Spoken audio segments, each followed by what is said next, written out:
um olhar para dentro da tenda de Noemi e Ruth, outro para o palácio de Assuero e Esté, transmite o cenário onde, em silêncio, se manifestou a soberania de Deus que governa o mundo. E, sem se importar com as circunstâncias, escolhe quem quer para cumprir seus excelentes propósitos. No livro de Ruth, Cristo é o resgatador do mundo. No de Esté, ele é o advogado por excelência. Paz, eu sou o pastor Wellington Salles e você já sabe, um grande prazer vir aqui para que juntos iniciemos uma nova caminhada de considerações, reflexões, comentários a respeito das nossas preciosíssimas lições bíblicas da escola dominical.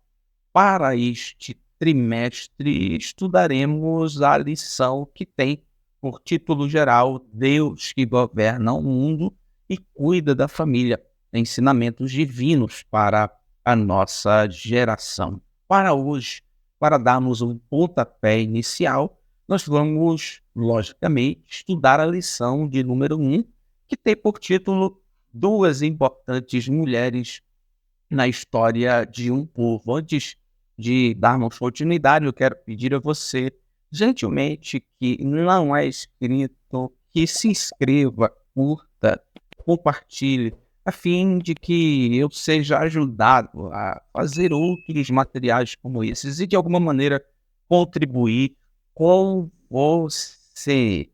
Depois de fazermos a consideração desse tema geral, do tema da lição de número 1, é interessante nós começarmos pela ênfase do aspecto de Deus como o governador do mundo. Afinal de contas, a lição, ela, de maneira geral, vai apresentar uma variedade de testemunhos bíblicos, é claro, que demonstram de uma ou de outra maneira Deus governando o mundo. Então, para iniciarmos esta lição, para iniciarmos esse trimestre de estudos, eu julgo necessário nós começarmos por aí, por considerar aspectos relacionados a Deus como governador do mundo. E o primeiro deles é o fato dele ser criador de todas as coisas. Deus, como criador de todas as coisas, portanto, de maneira lógica, tem autoridade, eu diria, legal para comandar, para governar todas as coisas, porque, afinal de contas, ele as criou e não existe alguém mais excelente para assumir esse posto de senhor e governador do mundo, senão o seu próprio Criador. Segunda coisa que nós consideramos é que ele é poderoso. Deus não tem um poder concedido para governar. Deus não foi eleito governador. Ele é o poder, a fonte de poder. Portanto, o senhorio, o governo, o reino de Deus é explicado nele mesmo. Ele é poderoso, por isso governa o mundo. E o terceiro aspecto que está relacionado a este preceito, a este princípio bíblico de Deus como governador do mundo, é que ele é sábio. Essa sabedoria de Deus nos conduz à ideia de que Deus governa, administra, reina sobre todas as coisas, mas não o faz de maneira estática. Ele o faz de maneira que ele administra todas as coisas a fim de que elas concorram, contribuam para o cumprimento dos seus excelentes propósitos. Deus é governador do mundo, porque ele é criador de todas as coisas, um governador legal. Deus é o governador do mundo. Não porque foi eleito, porque ele é o poder em si mesmo. Deus é o governador do mundo e nós não temos razão para ficar desesperados, porque ele governa o mundo não por impulsos, não por emoções, não por motivações humanas, mas com sua suprema, absoluta e excelente sabedoria. E isto fica manifestado especialmente nos dois livros, o livro de Ruth e o livro de Esté. duas mulheres para dois povos. Ruth apontando para Jesus, a bênção de Deus para o mundo, e Esté apontando para o Deus do livramento que Israel conhece desde a origem de suas peregrinações com Deus. Isto manifesta o fato de que Deus sabe trabalhar, porque Ele é governador do mundo. Dito isso, vamos à nossa introdução, começando pela consideração do fato de que os dois únicos livros da Bíblia que levam o nome de mulheres é Ruth e Esté. Percebam que se hoje nós temos certo tipo de preconceito em relação àquilo que é feminino, certo sentido, imagine na época em que esses livros foram redigidos e que se apresentou a necessidade de serem incluídos no grupo dos sagrados, no cânon do Antigo Testamento. Certamente tiveram algum tipo de resistência, especialmente o livro de Esté, que não faz menção em nenhum momento de Deus. Então, por serem livros, entre aspas, femininos, as protagonistas são mulheres, livros que levam o nome de mulheres, eles tiveram algum tipo de resistência que foi vencida e, graças a Deus, nos legou, assim, eu diria, uma experiência literária com duas grandes preciosidades literárias das Escrituras. São divididos no espaço de tempo e contextos muito diferentes, mas eles possuem algumas coisas em comum. Primeiro, que as protagonistas possuem nomes estrangeiros. Ruth possui um nome moabita, não é? Significa lealdade, nós veremos isso mais detalhadamente, e Esté, que significa estrela, e é um nome persa. Esté tem um nome de judia, que é Adassa, e nós vamos ver mais adiante os significados específicos desse nome. Mas as duas protagonistas possuem nomes estrangeiros. Outra coisa em comum entre os dois livros são as duas ocorrências de manifestações de Deus fora de Israel. E isso aqui, para a concepção, para a consciência religiosa de Israel, é muito importante, porque vai construir um cenário para a apresentação do Messias que não é tão somente, exclusivamente para Israel, mas é o Cordeiro que tira o pecado do mundo. A primeira manifestação de Deus em favor de Ruth não foi em Belém, não foi, eu diria, na circunscrição de Israel, mas em Moabe. Ruth conhece Deus em Moabe, conhece a fé que Noemi tem em Deus em Moabe, e ela decide seguir Noemi, o Deus de Noemi, lá em Moabe. Então, de alguma maneira, Deus se manifesta para a história de Noemi e Ruth em Moabe, ou seja, num cenário estrangeiro. E Deus se manifesta, ainda que ele não seja mencionado, também no ambiente estrangeiro para Esté, por ocasião, é claro, do governo persa. E também outra coisa que nós conseguimos perceber que faz com que exista certo tipo de semelhança, ou pelo menos coisas em comum, entre o livro de Ruth e o livro de Esté, é que se trata de duas condições sociais marcadas pelo juízo. O contexto de Ruth é um contexto de fome, que se insere num contexto mais amplo, que é dos juízes, em que Deus, algumas vezes, já havia permitido a fome como manifestação do juízo em vista da instabilidade de fé, de comunhão que o povo de Israel no período dos juízes tinha. E Esté, o contexto da história, da narrativa, do drama de Esté, também de juízo divino. A história de Esté se dá do território exílico, ou seja, tanto a história de Ruth como a história de Esté, elas são encaixadas, elas se manifestam, elas assim aparecem, por assim dizer, para o leitor em dois contextos de juízo divino. E aí, seguindo ainda na consideração da nossa introdução, cabe que nós contextualizemos de maneira social as duas histórias. A contextualização de Ruth é no período dos juízes, um período de instabilidade, um período de indas e vindas do povo de Israel, um período hora de prosperidade, um período hora de juízo divino. E o livro de Esther, ele se encaixa num contexto social pós-exílico, após o que Isaías, especificamente Jeremias, havia apontado como 70 anos pós-Babilônia. Então, esse é um contexto social que, inclusive, nós já consideramos, pode ser também chamado de contexto de juízo divino. Aí, além disso, nós vamos para a contextualização bíblica das duas histórias. Se nós formos pensar no livro de Ruth, o livro de Ruth se encaixa num contexto narrativo do livro dos Juízes.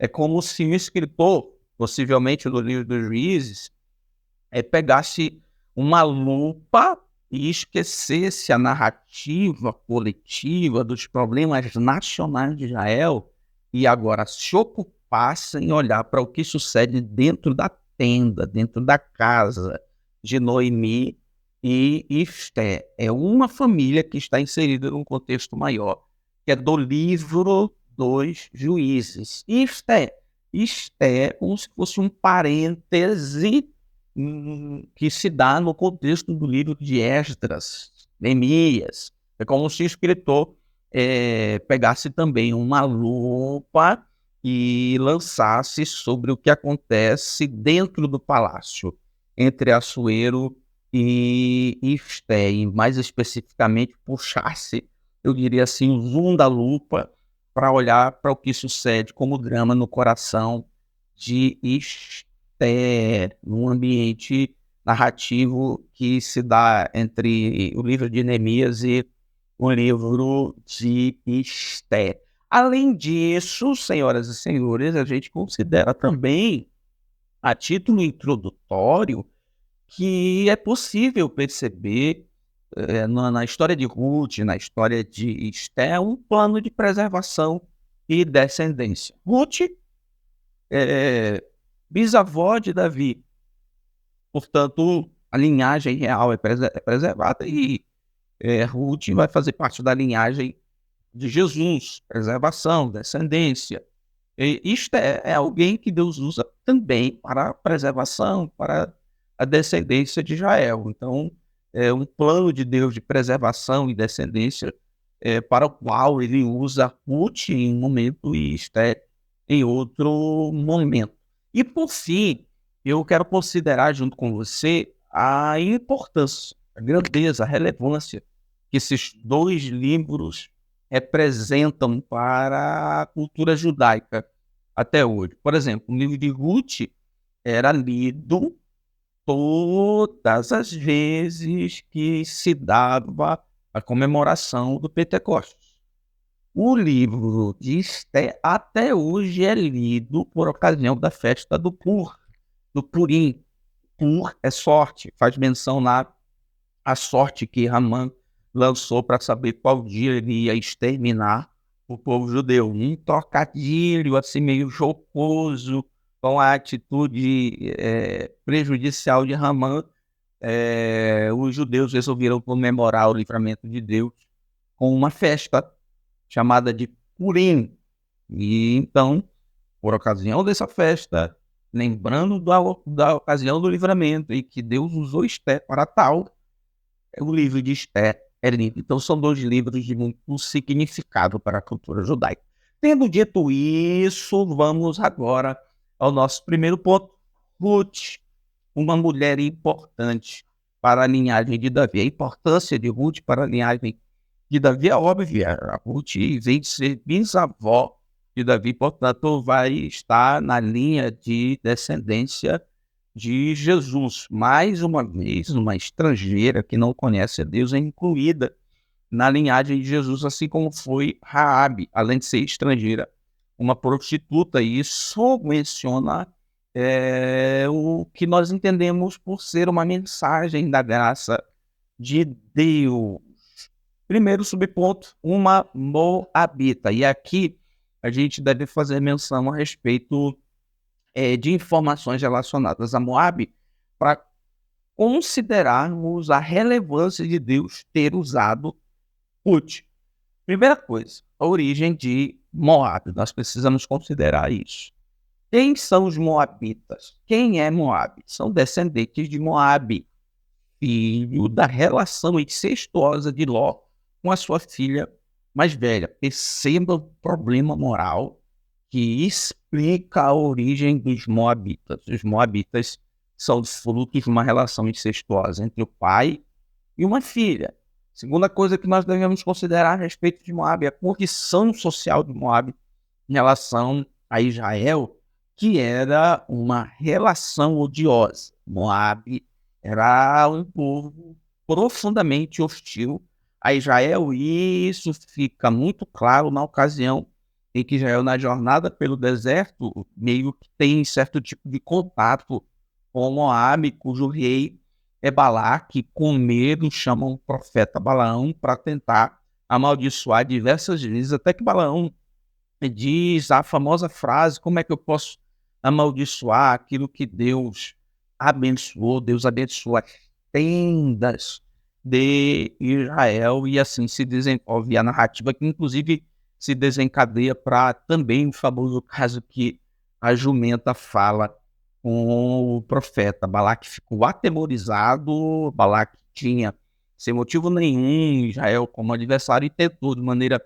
furtiva, sutil e até com um certo tipo de mandinga amaldiçoar Israel, mas não foi possível. Quando Balaão ia profetizar a maldição, Deus transformava a maldição em bênção. Terceira coisa que a gente deve considerar sobre Moabe é sua condição religiosa diante de Deus, que é marcada por inacessibilidade. Deus, no Antigo Testamento, não aceitava que nenhum moabita entrasse na sua presença, tivesse contato com algum aspecto religioso da adoração. Era uma espécie de juízo que Deus havia lançado sobre os moabitas. Isso fica registrado em Deuteronômio, capítulo 23, versículo 3 e 4. Os moabitas, para todos os efeitos, eram impuros religiosamente.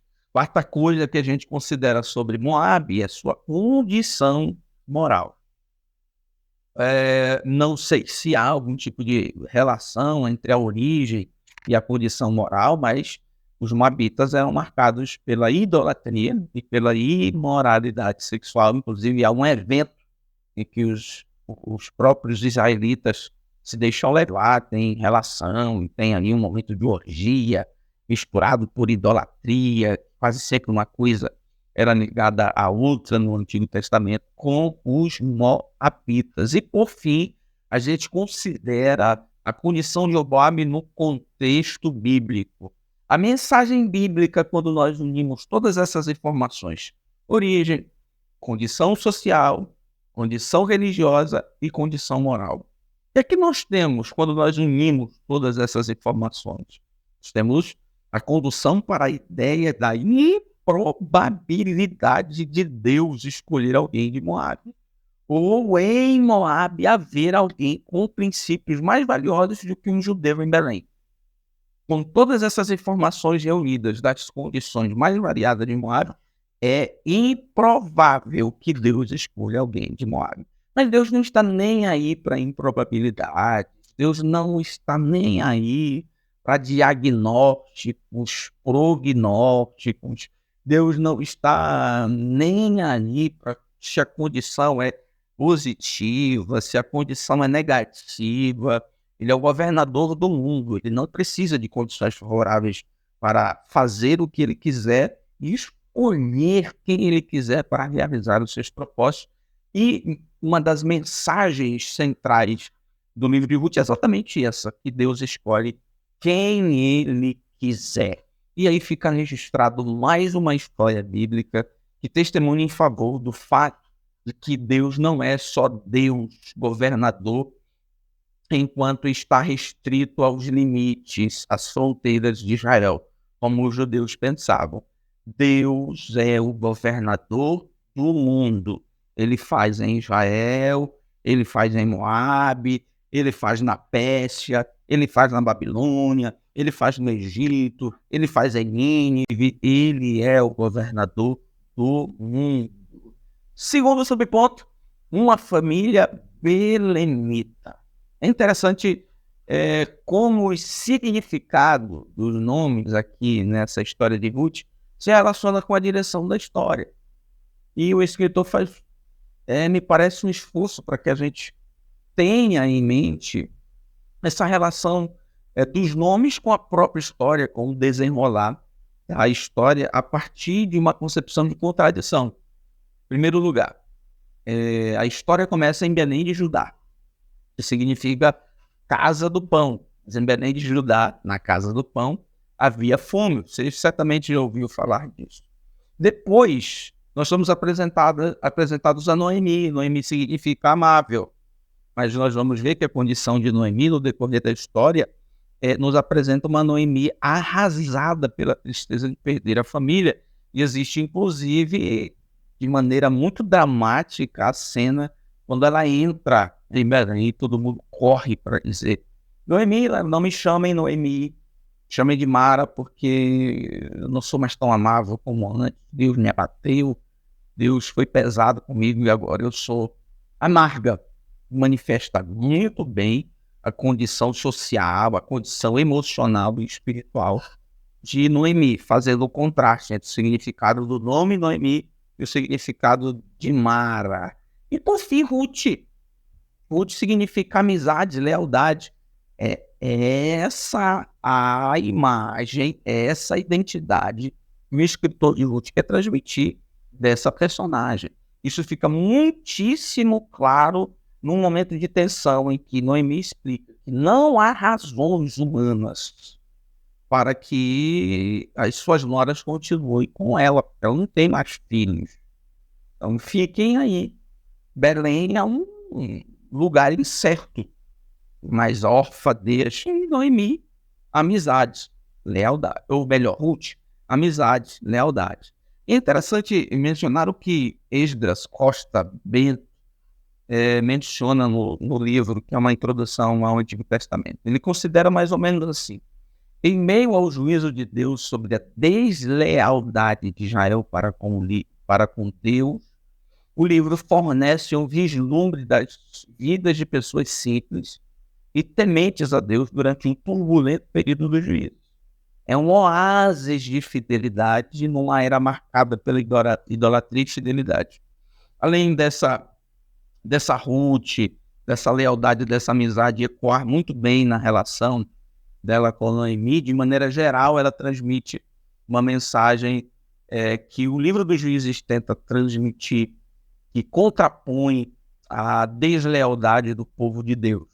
Em meio a uma geração desleal, a uma Ruth leal, amiga de Deus e que está disposta a viver os propósitos divinos. Terceiro subponto, matrimônio e maternidade. E aqui a gente vai perceber, senhoras e senhores, a importância do relato do casamento na narrativa, na história de Ruth. Um dos fins principais do livro é descrever a geração de Davi, apresentando claramente o fato de estar uma estrangeira pertencente a uma raça odiada na linha de seus antepassados. Então, o casamento de Ruth não é apenas uma espécie de final feliz, que é uma história dramática de alguém que perdeu o marido, mas tem uma relevância profética. Inclusive, será considerada, se não me falha a memória, no Evangelho de Jesus, escrito por Mateus, quando ele faz menção de que na genealogia de Jesus tem Raabe, uma prostituta estrangeira, e Ruth, uma estrangeira de uma geração que nós já consideramos as informações problemáticas em relação a ela. Então, o matrimônio não é só um final feliz, mas assim, é o começo, é uma luz, eu diria, profética. Por isso tem uma relevância para o momento, mas ainda mais uma relevância para o futuro, passando pela experiência, eu diria assim, de existência de Davi até chegar Jesus. E aí nós consideramos que os casamentos que são narrados no livro de Ruth, eles apresentam algumas informações importantes. Primeiro, Ruth casou em Moabe. E lá em Moabe, junto com o casamento, com a perda do marido e com a possibilidade de casar de novo, ela manifesta a lealdade, fidelidade. Para onde você for, vou. Onde você pousar, eu pouso. O teu Deus é meu Deus. E assim sucessivamente. O segundo casamento de Ruth, com Boaz, representa a bondade de Deus. Então nós temos um casamento desastroso, que é a oportunidade para manifestar a lealdade e a fidelidade de Ruth. Nós temos um casamento bem sucedido, que imediatamente manifesta a bondade de Deus. Mas o casamento e a maternidade, no âmbito geral do livro de Ruth, aponta para o ambiente profético de graça mais amplo. Fechamos o nosso primeiro ponto. Vamos ao nosso segundo ponto. Como nós veremos aqui, saindo de Belém, indo para Suzã, a capital da Pérsia. Ponto 2. Esté, a mulher que agiu para a sobrevivência dos judeus. Antes, porém, falaremos do soberano, dizendo que ele desposou uma mulher judia, que era da família real e a qual toda a nação reconhece dever abaixo de Deus sua salvação. Essa é uma frase do escritor Flávio Joséfo. Você já conhece Flávio Joséfo e a relevância dele para a preservação e compartilhamento da história extra-bíblica de Israel. Esse soberano que Joséfo faz menção é exatamente Assuero. Antes de ele falar desse soberano, ele vai fazer menção da importância de Esté. Segundo Flávio Joséfo, abaixo de Deus, todo o povo deve a ela a sua salvação. É por isso que até hoje, por ocasião dessa festa extra-bíblica, né, que não está ali no calendário festivo sagrado de Israel, mas é comemorado, está a leitura do livro de Esté.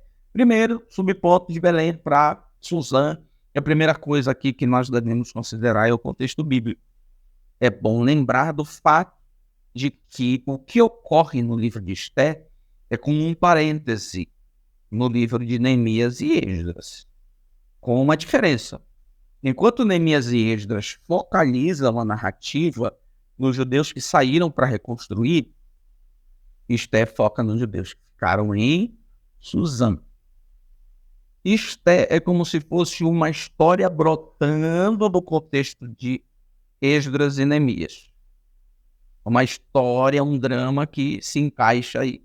Uma diferença, enquanto Esdras e Neemias são dois livros que fazem menção do povo que saiu, um para construir, outro para se estabelecer, e todas essas circunstâncias que nós já conhecemos, o livro de Esté não fala desse povo que foi, mas fala do povo que ficou. Segundo informações, foi muito mais do que o povo que foi, o remanescente que voltou para Jerusalém com essa vontade de construir, que a gente percebe muito bem no livro de Neemias. Depois a gente considera esse contexto bíblico, a gente considera o contexto político.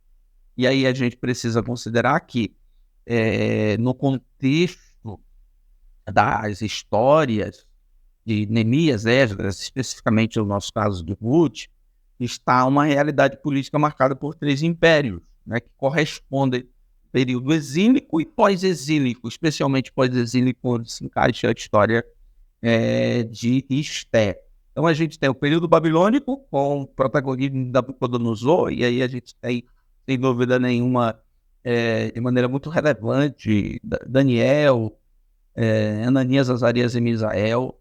Nós temos o contexto medo-persa com Dário, e a gente ainda consegue ver a presença de Daniel aqui, se não me falha a memória, é com Dário que Daniel é jogado na cova dos leões, e a gente, Dário e Ciro, e aí a gente percebe Ciro com uma relevância muito, muito considerável, porque há 400 anos antes de Ciro se manifestar, eu diria assim, como rei, o profeta Isaías já havia profetizado sobre ele que Deus usaria para abençoar o povo, e fez. derrubou as muralhas de bronze, de ferro, abriu as portas para que o povo de Israel voltasse para reconstruir. E aí a gente tem nesse contexto o protagonismo de, especificamente, Neemias e os profetas que animaram o povo para reconstruir.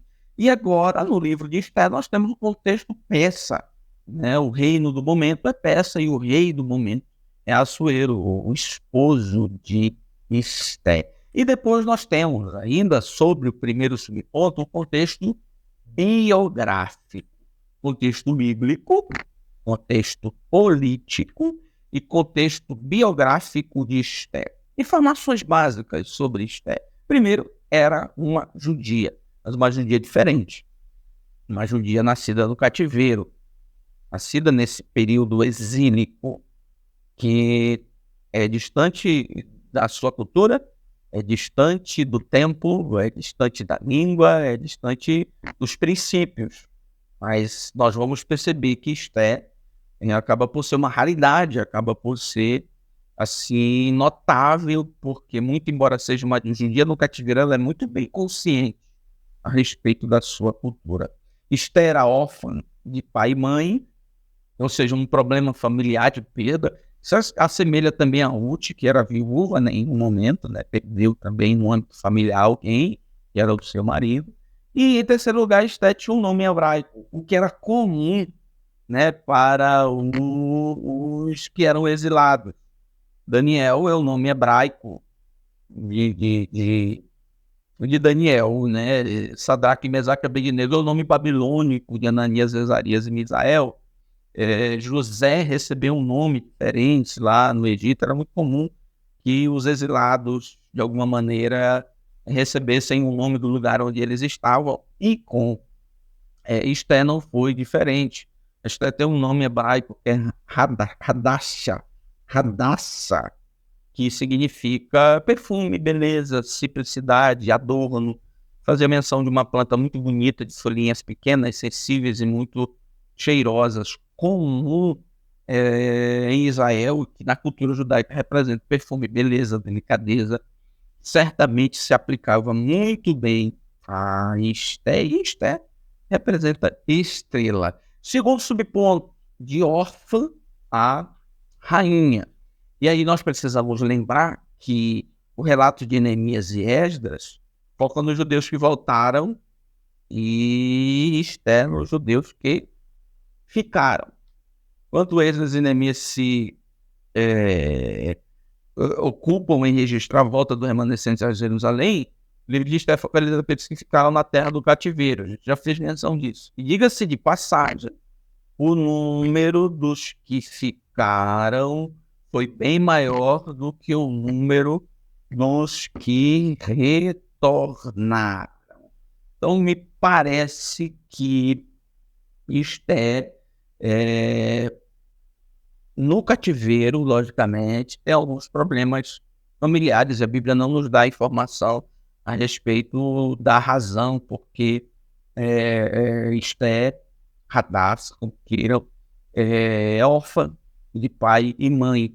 Então, ela foi criada num contexto muito específico de Israel, que está restrito a um grupo de pessoas que resolveram ficar no lugar do exílio. E a gente precisa considerar, quando a gente fala de exílio, não é aquela coisa fatídica, dolorosa, marcada pela violência, mas é bom lembrar que desde o Império Medo-Persa e o Império Persa, eles lidam muito bem com os seus exilados, e é exatamente marcado, entre outras coisas, pela liberdade religiosa, sem nenhum problema. Nesse contexto que está a experiência de Esther como órfã.